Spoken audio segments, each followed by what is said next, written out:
grade math, and today is April 9th, Thursday, April 9th, and I'm watching some students walk by here turning in work. Don't forget, every Thursday, if possible, I'd like for you to turn in as much work as you can here to school, if at all possible. On Thursdays, and then Brother John will be picking up work from those that live in the area. Sorry, my distraction, I keep seeing kids here. Brother John will pick up work from those that live in Chicago or in Illinois, and those that can't make it by Thursday. So let's make sure we're having our work ready. Today is transformations. We're going to talk about lesson 88, transformations. Recall that two figures which are congruent, if one figure has the same shape and size as the other, it is congruent. So here I have two shapes, and these two are the exact same shape and size. All right, so they are congruent, we call this. One way to decide whether two figures are congruent is to position one figure on top of the other, and the two figures would be congruent if you can position them right above each other. Now I'm going to zoom up here to your to the camera here to show you these figures that are on your book here. All right, so here we have the first one. All right, to position the left figure, sorry, I'm reading this way. You see that? I hope you can. All right, really up close there. All right, to position the left-hand figure on the right-hand figure, we combine three different kinds of moves. First, we rotate or turn. That's the first thing we do here, is we rotate or we turn the F here. And we can rotate and turn it like this right here. All right, we turn it, rotate it as well. To position the left-hand figure on the right-hand figure, we combine the three different kinds of moves. First, we rotate, turn.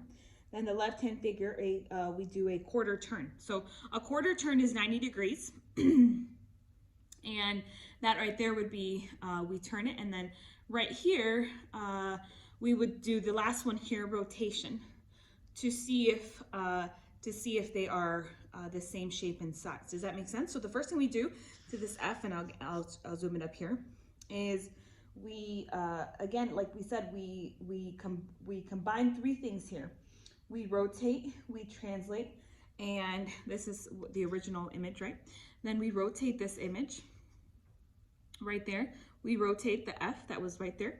And then the next thing we do is we translate it, we move it, we slide it over where the F is at. And what do you think is the next thing you're gonna do? Okay, very good.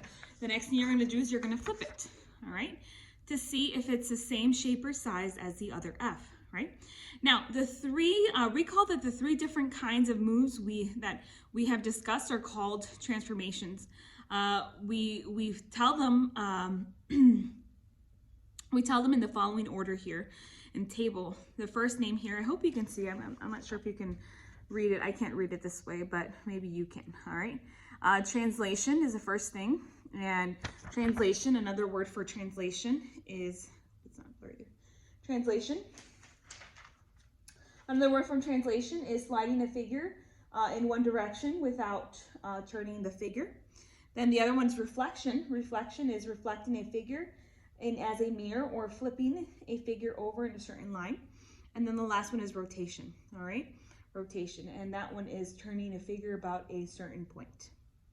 All right, so since we've discussed that here, let me just use the hand motions that I like to use whenever I teach these three transformations. Translation, another word for translation is sliding a figure. Whoop. All right, sliding a figure in one direction without turning the figure. The second was reflection. I think of this as a mirror, right? What do you do with a mirror? You look at it. So another word is for a mirror or flipping image. You can flip it. And then rotation is turning. All right, turning. So rotations can be described by their amount of turn and direction. I have two triangles here that I had in my hand and now I've lost. I'm sure you missed that, fourth grade. Oh, sorry, not fourth grade. I'll call you fourth grade and you missed that too. All right. Oh, here they are. All right, so one way we can do here, we often, rotations can be described by their amount of turn and direction. So if I turn this, all right, there's two ways we can turn this. There's several ways we can turn it. We can turn it to the left, right? And, or that's the left, right? Yes, left. Turn it to the left, and that's one way we can turn it 1/4 or 90 degrees, right? If I have this clock, not clock, this 4. All right, here I have this 4. If I wanted to turn it 1/4, so we would turn it 90 degrees, right? Right there. We often use degrees to describe the amount of a turn. One full turn, a full turn is 360 degrees, right? A half turn, if I only turn halfway, this way, would be 180 degrees, right? A quarter turn, if I only turn this way, it would be 90 degree either way, all right? A 90 degree turn. Now, we know also that clocks, I know I've been using clocks here. I'm not sure if it's with 4th grade or 5th grade, but what way does a clock turn? Okay, a clock turns what? It turns to the right, okay? It's turning to the right. So we call this clockwise, okay? Clocks turn to the right, right? The opposite of clockwise is counterclockwise. That means it's gonna turn opposite. It's gonna go, okay? Instead of going right, it's gonna go left, all right? So, counterclockwise is the opposite direction to the left. And so think of what a clock, when you see that little hand, and what way does that little hand move? Or the big hand, the minute hand, or the second hand, all right? Describe the transformations that move one figure to the same position of a congruent figure. For example, we're gonna have two triangles. Here is triangle 1 and triangle 2. All right, I have two triangles here. Now they all have different, each point is labeled differently here, but the question here is, I want you to describe the transformations that move one figure to the same positions of a congruent figure. For example, to move this triangle, triangle 1, could be either or, I didn't label it, but triangle 1 onto triangle 2, we can perform the transformations on the next page. So go with me. You're gonna trace and cut triangles like this to help you model the transformations. If you have construction paper at home or any kind of paper, you are going to use that. All right, so we have two triangles. Sorry, they don't really look, there you go. All right, there they go.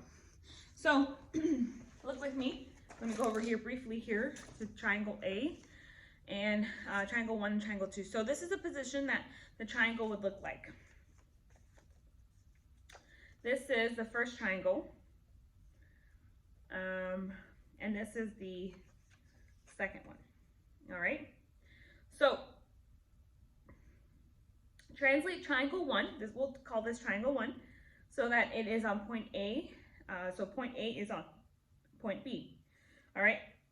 So that this point here, the vertex here, is on point B right there, all right? Then reflect triangle 1 across its vertical side, all right? So, are you watching 5th grade? All right, so again, the first thing I have to do then, if I wanna get this, the A, on B, what's the first thing I have to do? Okay, very good. So if I wanted to get it closer, you probably want to leave the slide to the last thing, but I can flip it. Okay, and what else can I do? Okay, and then I can rotate it, right? Okay, rotate it about that much. Okay, 1/4 turn, and then I could reflect it, and there it is. All right, so there is one way of showing translation. Now, example 1 is showing you a figure at the right that is number 3. It's saying to sketch the figure 90 degrees. So if you had a 3 here and you were to turn it 90 degrees, they're telling you sketch the figure after a 90-degree clockwise rotation, what would you do? Okay, the clock again goes what way? It goes this way, right? So 90 degrees, I would turn it, and now my 3 would look like this. All right, so that would be my 3. Can you see that? Okay, sorry, it looks like a little W. All right, We're gonna skip example 2 here because we did something similar. And I want you to, let's see. I want you to do lesson written practice today. Problems 1 through 30. We didn't do example 3 because I felt like our activity that we did was pretty much what the examples are going through.